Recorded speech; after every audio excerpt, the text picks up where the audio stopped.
I just want to weigh in really quickly on the Hall of Fame.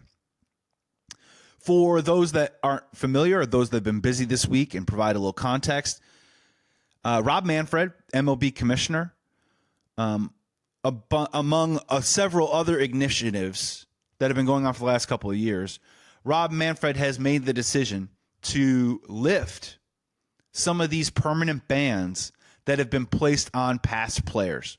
And some of them are lightning rod issues and guys that are the biggest faces of people that have been excluded from the Hall of Fame. And it does beg the question of what happens with another set of players after this ruling has come down.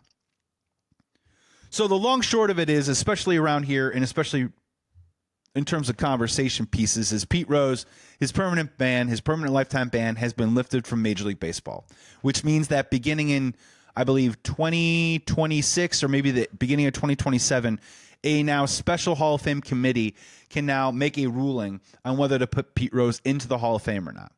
His permanent ban has been lifted. It doesn't mean that he's in the Hall of Fame.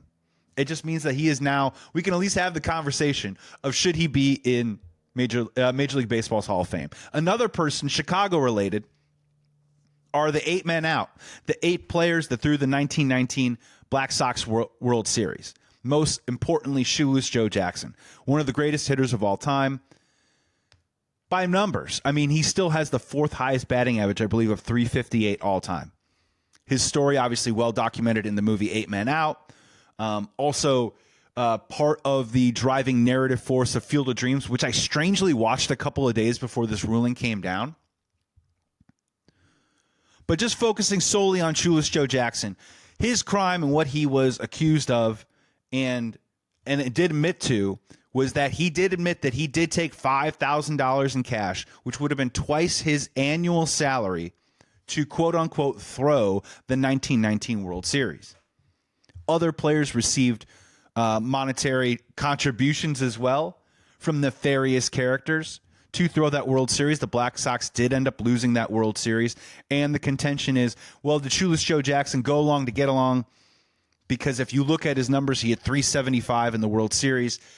They scored 20 runs total in the series. He drove in 5. He scored 5 of them. Didn't commit an error. If you hit 375 in the World Series, how much are you really trying to lose? Or if you're Shoeless Joe Jackson, could you have hit 500? We'll never know. Obviously, it was over 100 years ago.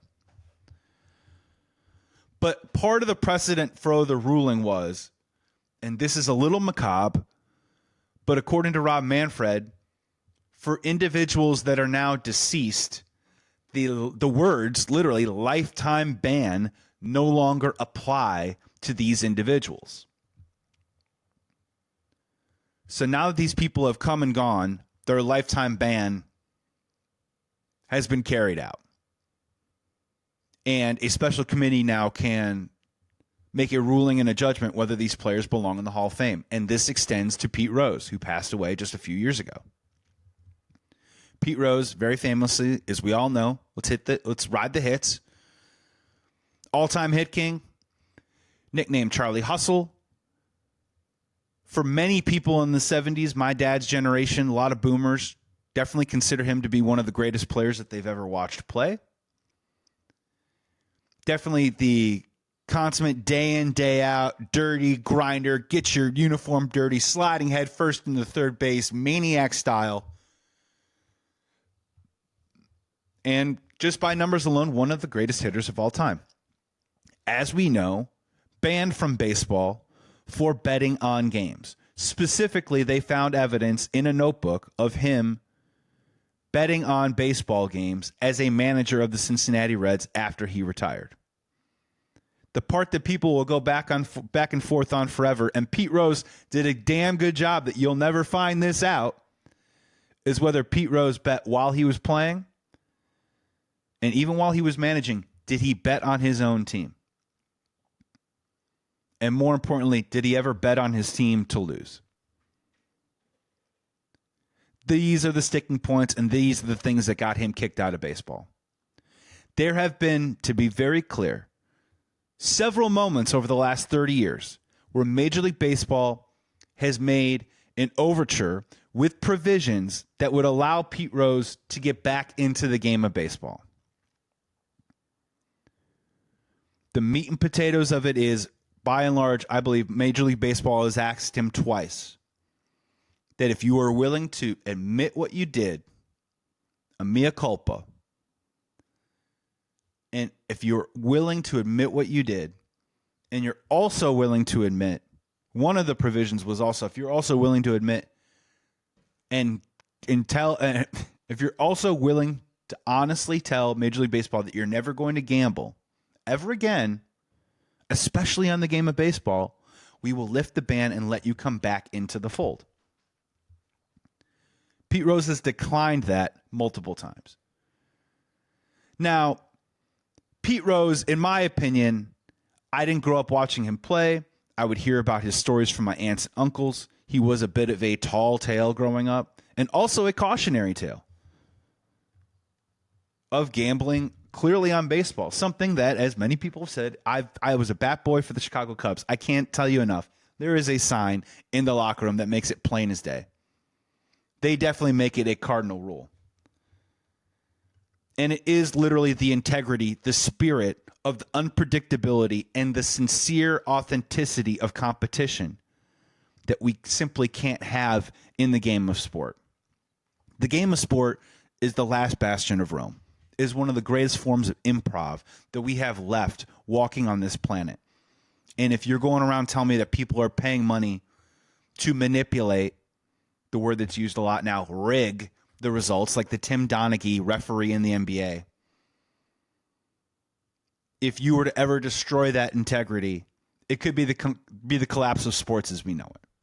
Because no one will ever believe that the result, the final result, is authentic and pure. Pete Rose obviously took a whiz in the pool of that integrity, and that's why he's kicked out of the game. And for me, over the last several decades, I mean, he was really just kind of came across as a bit of a carnival guy to me. He seemed to very much try and make his living in his bones, selling memorabilia, signing a few balls here and there, and obviously going out there on a campaign to try and get back into the game of baseball. He very famously wrote a book in 2004 that admitted to some things, didn't admit to everything. And he definitely followed the path that clearly a lot of these guys that are accused of doing steroids in the late 90s, before the Balco, before it was actually truly illegal in Major League Baseball, a lot of these guys do the same sort of thing, is they're giving it to you inch by inch, morsel by morsel, but they're not giving you the full story. And they're hoping that if they just give you just a little bit, people will accept that, move on, and go away. To this point, with the Major League Baseball players and steroids, that has not worked. And clearly with Pete Rose, it never worked. So now the question becomes, now that this lifetime ban is lifted, does Pete Rose deserve to be in the Hall of Fame? And what seems to happen, and maybe Major League Baseball actually really likes this conversation because it does draw up a version of debate, and you do get eyeballs on it. And as we all know, sometimes people arguing about stuff is good news for the people above you that want to make money off of it. So always keep that in mind whenever you want to rail off on something, that maybe the people that are making money off of you, you're doing exactly what they want you to do. What is clear about this is that there are two sides of this argument, and you hear it all the time. Some people believe that the Major League Baseball Hall of Fame, or any Hall of Fame in general, needs to be a museum that tells the story and the history of the game that it is representing. So with the Hall of Fame, you want to tell the history of the game. So some people would say that you can't have a Hall of Fame without telling the story of Pete Rose, the all-time hit king, and putting it in, warts and all, of into his story. Other people will say that the Hall of Fame is an enshrinement, and also people that did it with integrity and did it with a natural gift. We're talking about steroids there. That those people, that their accomplishments would be diminished having someone who blatantly cheated or someone that did steroids in the Hall of Fame. Okay. So what it seems to kind of come down to, right, is it almost seems like we need two places, or we need to have two floors, or we need to have some sort of, Buckingham Fountain in the middle of this thing at the 50-yard line that delineates two different stories and two different actualities. One, yes, in the history of Major League Baseball, Pete Rose, his story, as well as Shoeless Joe Jackson, those stories need to be told. And they need to be told honestly and truthfully with nothing held out. There's some other things about Pete Rose too as well that aren't so great. I'm really just trying to talk about the baseball side of this right now, if we can. So the same thing that goes for Sammy, Barry Bonds, Mark McGwire, Roger Clemens, Andy Pettitte, a bunch of these dudes, Jeff Bagwell, a lot of these guys, Rafael Palmeiro, that probably deserve to be in the Hall of Fame based on their production and their numbers, are being denied that request right now because of their suspicion of doing steroids. And yet, how can you not tell the story of baseball, especially post-strike, from 97 to 2003? How do you just omit that part of baseball, which was honestly one of the more popular times the sport has enjoyed in the last 40 years, without those guys in it? And I'm not here to get on some sort of purist pulpit. And I can understand why some people say Roger Clemens doesn't deserve to be in the Hall of Fame. I see also the argument that Roger Clemens could have been a Hall of Famer before he ever took steroids. No one knows what ground zero is that. It's really, really complicated. But what's becoming very, very clear, and for my money, is that if you look at the Pete Rose situation specifically, a guy who violates the integrity of the game, a guy who, by his actions, put in jeopardy the nervous system, the spine, that if he had damaged it, if they had broken it, the whole body of baseball falls apart. The faith between the fan, the consumer, and the performer, the player, if that was broken, which Pete Rose didn't try to do, but was in action of doing, I don't think Pete Rose deserves to be in the Hall of Fame.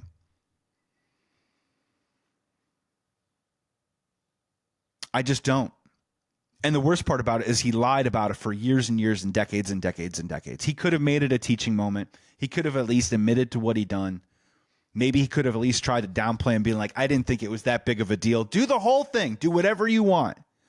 But the fact that for years and years and years he refused to come clean, and then years later would come clean after years of lying about it, it's a tough sell.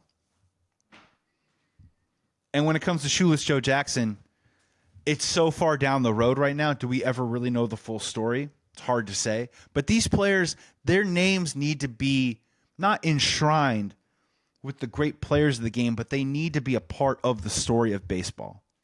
Those are two different complete conversations, and they both probably need to be housed within Major League Baseball's Hall of Fame. So it's a little bit of a walk and chew gum at the exact same time. But for my money, when this committee comes up in a couple of years, I hope that they decide and make the decision and honestly use it as a teaching tool. That Pete Rose does not get into the Hall of Fame. That maybe Pete Rose's story gets to be told at some point in a historical sense, but he does not get a chance to take his place among the greats in Hall of Fame. And let it serve as a continued cautionary tale of what happens when you cheat yourself and you cheat the game and you threaten the very basis and soul of its integrity.